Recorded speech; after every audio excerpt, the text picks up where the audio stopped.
Well, welcome back my gardening friends to a very unseasonal June here in the UK. And what do you get when you get 4 inches or 100 millimeters of water fall on an allotment?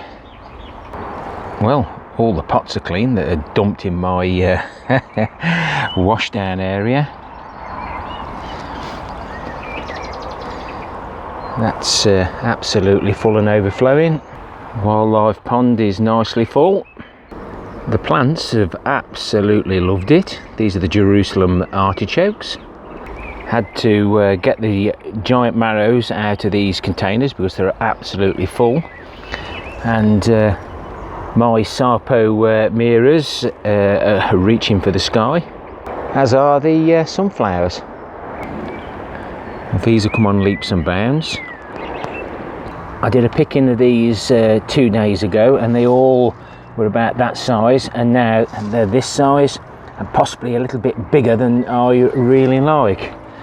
But one good thing, it's washed all the black fly off, except for under the leaves. Ain't they crafty? And realistically, if we look at it, we do moan about the weather, but it has saved me an hour a day watering.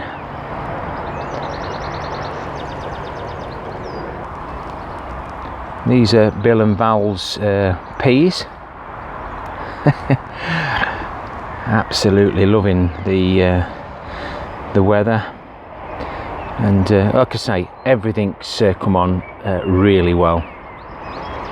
This wheelbarrow was full. That's where I get my thoughts of this much water. I've done some carrots in this one. They're the Nantes 5. And I left the covers on before we had all this rain, and it scorched them. So there's a few there come through that survived. The rest I've resown. And I've done another sowing of radishes there, and as you can see, because there's no coffee grounds, no eggshells, the flea beetles had a good old munch.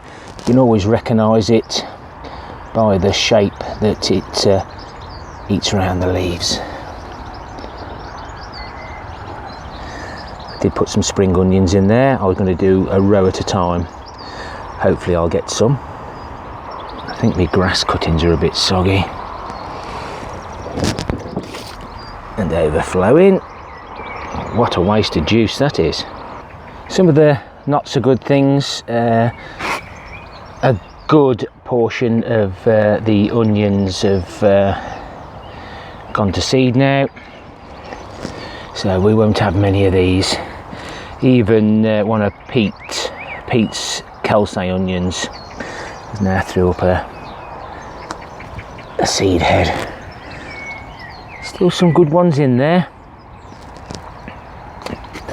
so not all is lost, but look at the weeds. They absolutely love it. Now, is my garlic nearly ready to pull? I've only had 3 or 4 seed heads. It's just started to go a little bit yellow. I don't want it to rot in the ground, so a bit of advice there please. The giant cabbages are loving it, so are the weeds. But probably as expected, the red currants have been completely bashed down with the unseasonal rain. But what a massive difference with the black currants and the gooseberries.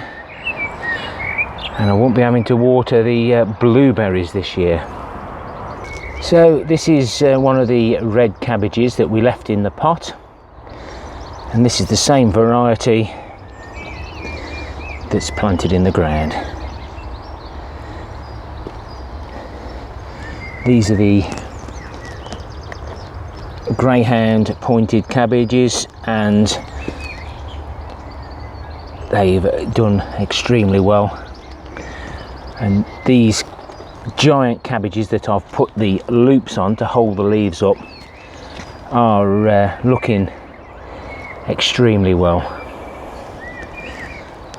Gives me a little bit of promise for having a giant cabbage for Malvern. And the broccoli calabrese has gone mad. The florets are nice, but even before that one is ready, we've got the pups coming out of the sides. And that still hasn't blown yet, so I won't leave it long now before I pick it, as we're still expecting more rain. My spare peacock white kale is having a swim, and my giant swede may explode. I've just got to watch that now that it doesn't damp off and rot off. It's been recommended that I do cover all these giant vegetables. They're the swedes that are going to seed, and they've all flopped over now, all snapped off, so I should perhaps be picking some of these off, or if they're still connected, perhaps leave them there, and we'll get those dried out.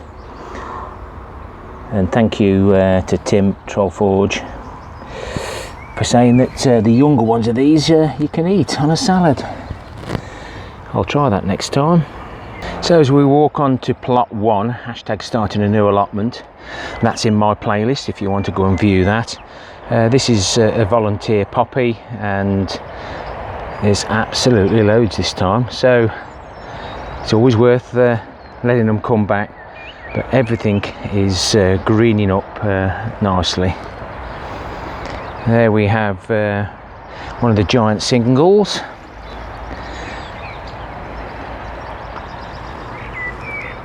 And there's one of the harlequins, and they're just starting there to throw their side shoots. Ooh, what do I see there?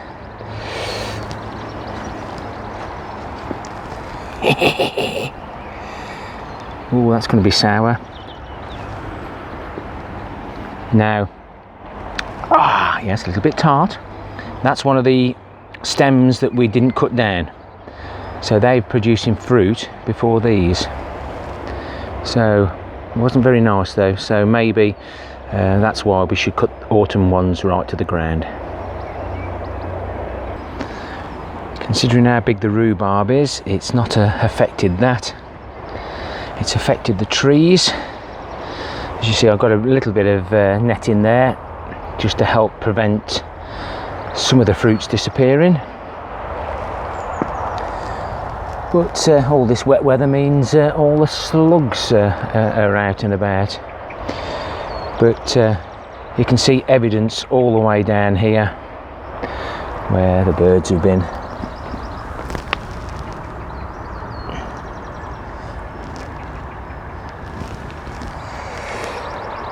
I don't think they're sharing fairly this year.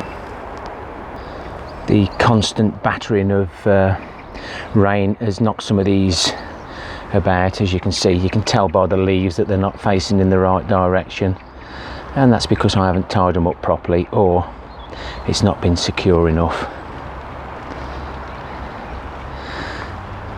A companion planting here with the sweet peas moved around this area by the mice as volunteers. And here we have some more, which I know now as the Californian poppies. That one's already come off, but I didn't realise that these cones just popped off, and then the flowers open up, but they're definitely not happy. I know I should be picking these sweet peas, but it ain't been the weather.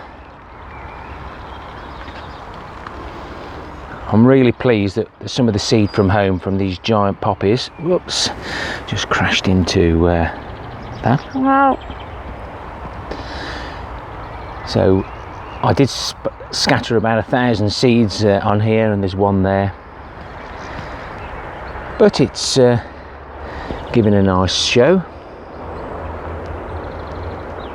The celery, as I planted on top of the manure bin runoff, it's sunk down a little bit. The celery still looks very lively, but of course all this rain has caused me to end up with 50 litres of black gold, and I can't empty it quick enough. It's just dripping constantly. So I need to empty that before I move away today. So if you've got a pile of manure that's open to the rain, this is what you're missing out on. I've already taken one up to the main allotment. This is obviously watered down, not like the other manure bin that's covered, where it's a good concentrate, but it's all good liquid plant food. Struggling to get by this bush. We've seen before how much fruit and how many bees and insects have been on this. Even now they're having a look to see if there's any new flowers, but I've been struggling to get by here, but let's go for it. I think these are the Logan berries, so I shall enjoy those. Again, lots of water, and this is also constantly dripping at the moment. A very, very weak mix. I know Babette in the garden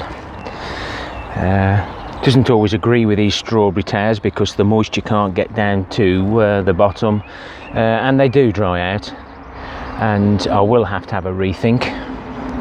You just can't put enough water on these. Excuse me.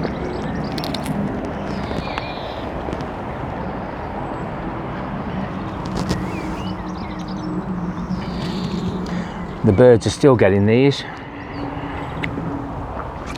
but you can see these stations have also died off for lack of water, and not sure whether that's bird damage or just the damn weather. These poor strawberry growers, I'll bet they're losing most of their crops. Excuse me.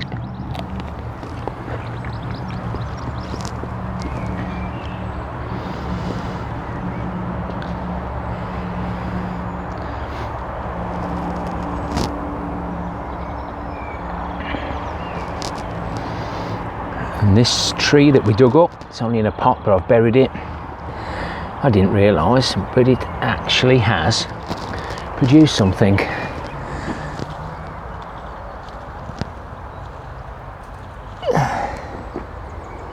So I'll probably thin them down to one each, because I think there might be quite a large apple. And as you can see there, some of the June drop. Leaving on here, around here,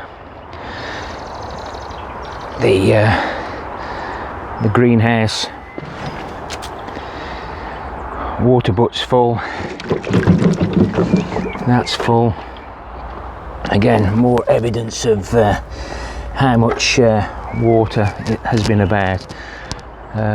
These are the giant singles up against the harbour, doing really well.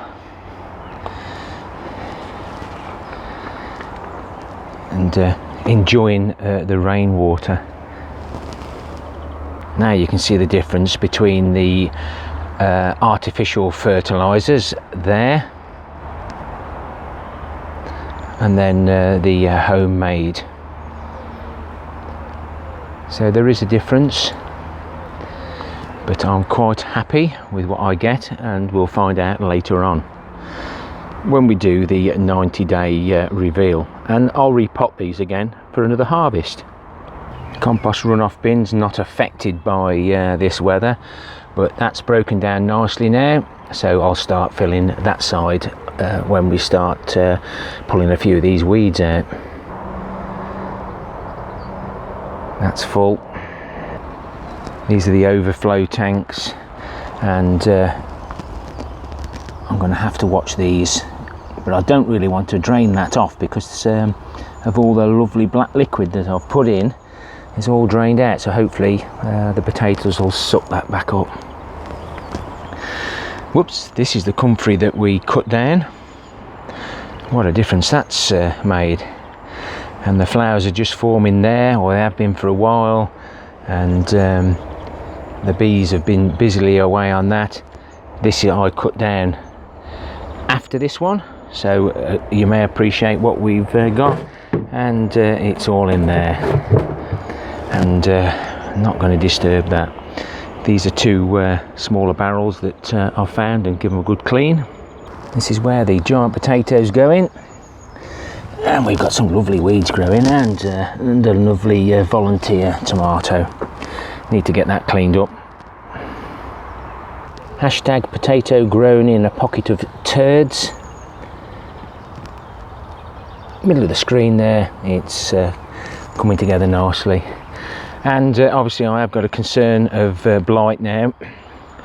I'm not going to spray nothing. I want to see whether these sarpos are resistant compared to some of the other plants, because it's damp, muggy. The blight will strike very soon, and these will stand no chance whatsoever at this time of the year. Well, we're getting a little bit of evening sun, and then we'll suddenly get some horrible showers. But there's good and the bad with all this rain, and realistically it's more good, especially while I've been busy at work. Even though the weather's been foul for what we do,